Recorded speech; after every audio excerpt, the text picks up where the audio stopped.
Hello everyone, welcome back to my channel. तो हमने पिछली वीडियो में फंडामेंटल राइट्स के जितने भी आर्टिकल्स थे उन्हें समझा, फंडामेंटल राइट्स हैं क्या उन्हें भी समझा।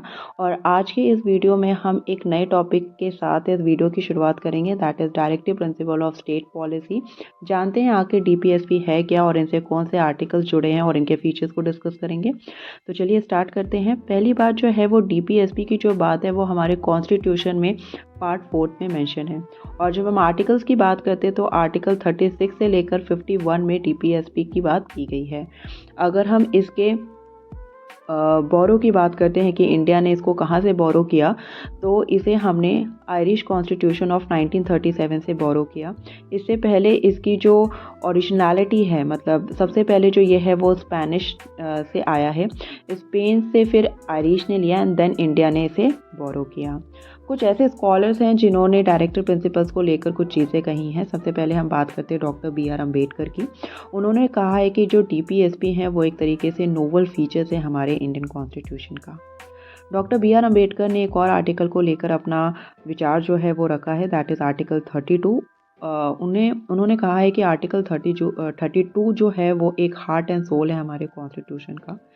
जन हमारे दूसरे स्कॉलर आते हैं, दैट इज़ ग्रेवनाइल ऑस्टिन, जो कि कहते हैं कि डीपीएसपी और जो फंडामेंटल राइट्स हैं वो एक तरीके से हमारे कॉन्स्टिट्यूशन का कंसाइंस है, चेतना है। एक और स्कॉलर आते हैं NA पालकीवाला, जो कि प्रिएम्बल के बारे में कहते हैं कि जो प्रिएम्बल है वो हमारे कॉन्स्टिट्यूशन का आइडेंटिटी कार्ड है।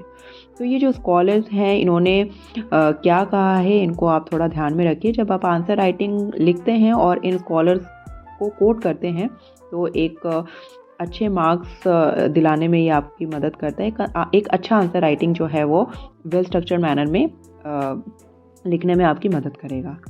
तो हम बात करते हैं जब डीपीएसपी और फंडामेंटल राइट्स की, तो इन्हें फिलॉसफी ऑफ द कॉन्स्टिट्यूशन कहा गया है, क्योंकि डीपीएसपी और फंडामेंटल राइट्स के आर्टिकल्स की जब हम प्रोविजंस पढ़ेंगे तो इससे हमें एक आइडिया लग जाता है कि हमारा जो कॉन्स्टिट्यूशन है वो किस तरह से डिज़ाइन किया गया है, क्या क्या चीज़ें जो हैं उसमें मेंशन की गई है। क्योंकि फंडामेंटल राइट्स में पॉलिटिकल और सिविल राइट्स की बात की गई है, और वहीं हम जब सोशल और इकोनॉमिक राइट्स की बात करते हैं तो वो हमें डीपीएसपी के थ्रू पता लगता है।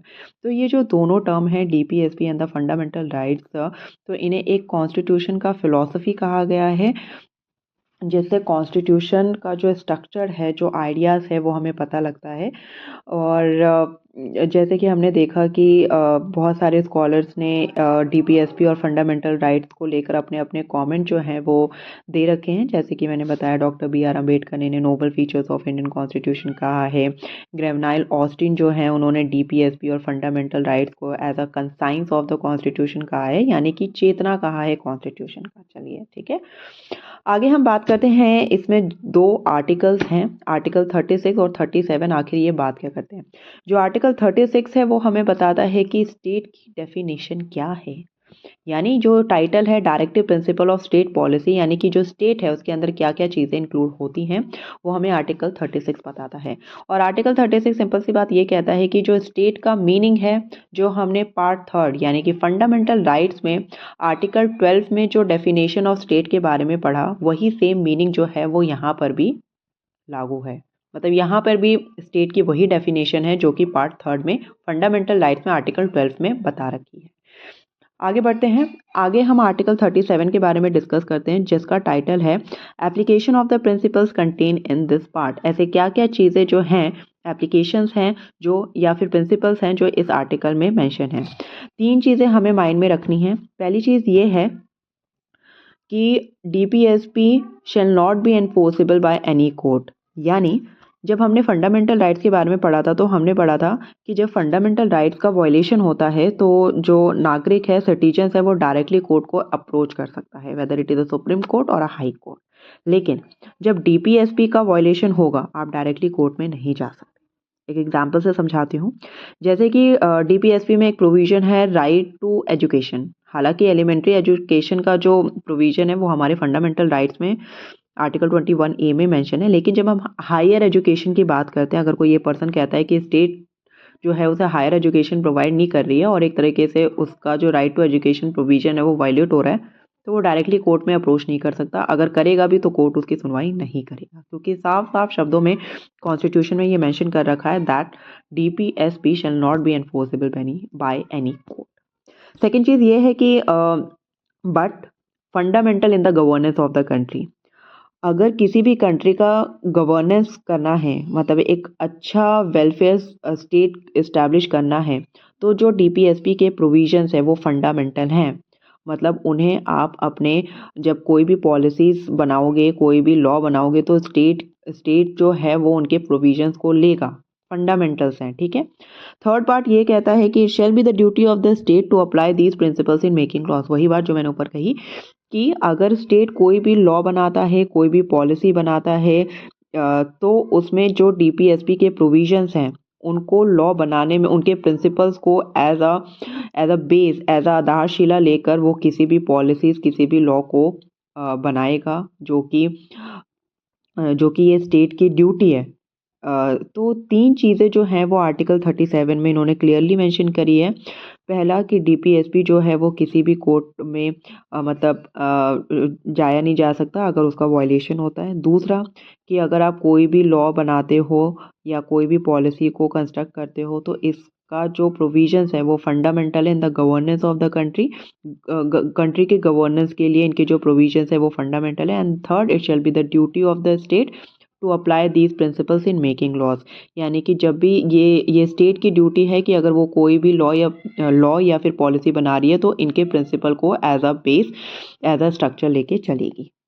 अब हम बात करते हैं कि फीचर्स क्या हैं directive principle of state policy.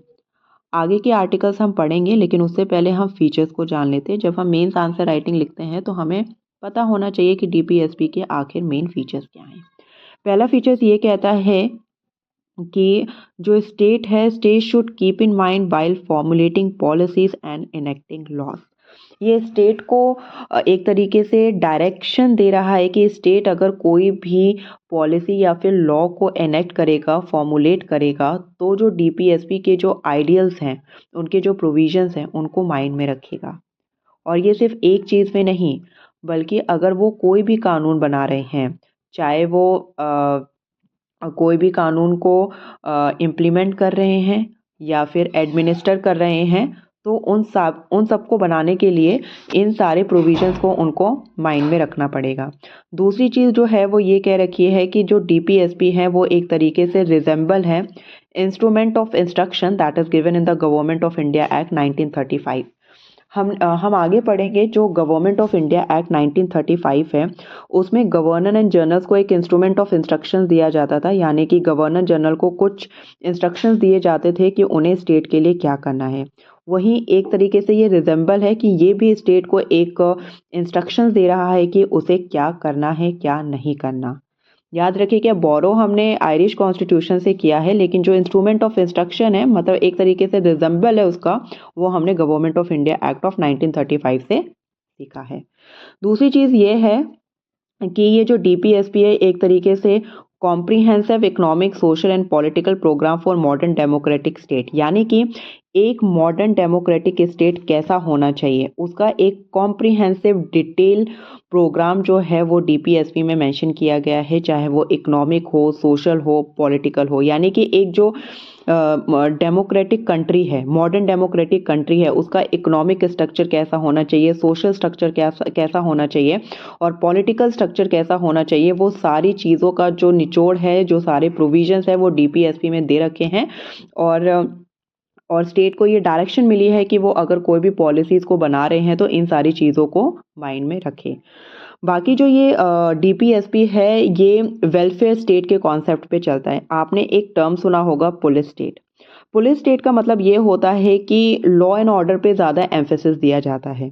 लेकिन जब हम वेलफेयर स्टेट की बात करते हैं तो वेलफेयर स्टेट का जो कॉन्सेप्ट होता है वो ये बताता है कि वहाँ के लोगों को सही एजुकेशन मिल रही है, सही खाने को चीज़ें मिल रही हैं, उनकी बेसिक सर्वाइवल नीड्स जो है वो कंप्लीट हो रही हैं कि नहीं, उनको जो जस्टिस है वो हर फील्ड में सही तरीके से मिल रहा है कि नहीं। यानी कि जो वेलफेयर स्टेट है वो फोकस करता है आइडिया ऑफ लिबर्टी पे, जस्टिस पे, इक्वालिटी पे और फ्रेटर्निटी पे। दूसरी चीज़ हमने ये बात करी कि जो DPSP है वो नॉन जस्टिसिएबल इन नेचर है, that is not legally enforceable bye courts, यानी कि अगर डीपीएसपी का हनन हो रहा है, वॉयलेशन हो रहा है, तो आप कोर्ट में डायरेक्टली नहीं जा सकते क्योंकि वो लीगली एनफोर्सेबल नहीं है कोर्ट के द्वारा। ठीक है। दूसरी चीज़ ये है कि ये जो डीपीएसपी है ये कोर्ट की मदद करता है in examining and determining the constitutional validity of law. अगर कोई भी लॉ आता है, अगर जो कोर्ट है वो इस दुविधा में है कि ये सही तरीके से लॉ बना है कि नहीं है, ये डीपीएसपी के प्रोविजंस के बेसिस पे बना है कि नहीं, तो ये कहीं ना कहीं जो डीपीएसपी के प्रोविजंस जो आर्टिकल हैं उनको उस दुविधा में से निकालने में मदद करता है। तो ये जो हमने चीज़ें पढ़ी, ये डीपीएसपी के फीचर्स के बारे में हमने डिस्कस किया। हमने आज एक ओवरव्यू जाना कि ओवरऑल डीपीएसपी है क्या, और इससे जुड़े बस 2 आर्टिकल्स का हमने आज डिस्कशन किया, आर्टिकल 36 और 37 के बारे में, एंड देन हमने फीचर्स ऑफ डीपीएसपी के बारे में जाना। मेन आर्टिकल्स को स्टार्ट करने से पहले मुझे लगा था कि एक बेस बनना बहुत ही ज़रूरी है। एक डिफरेंस हमें पता होना चाहिए कि डीपीएसपी और फंडामेंटल राइट्स में मेन डिफरेंस क्या है, और आज की वीडियो में हमने आज ही उस बेस को क्लियर किया है, और एक माइन्यूट सा डिफरेंस भी हमने आज देख लिया इस वीडियो में कि डीपीएसपी जो है वो जो है नॉन जस्टिशिएबल है, यानी कि कोर्ट में लीगली एनफोर्सेबल नहीं है। वहीं अगर हम फंडामेंटल राइट्स की बात करते हैं तो वो जस्टिसिएबल इन नेचर है और legally enforceable by the court. I hope आपको जो डीपीएसपी का बेस है वो अच्छी तरह से समझ आया होगा।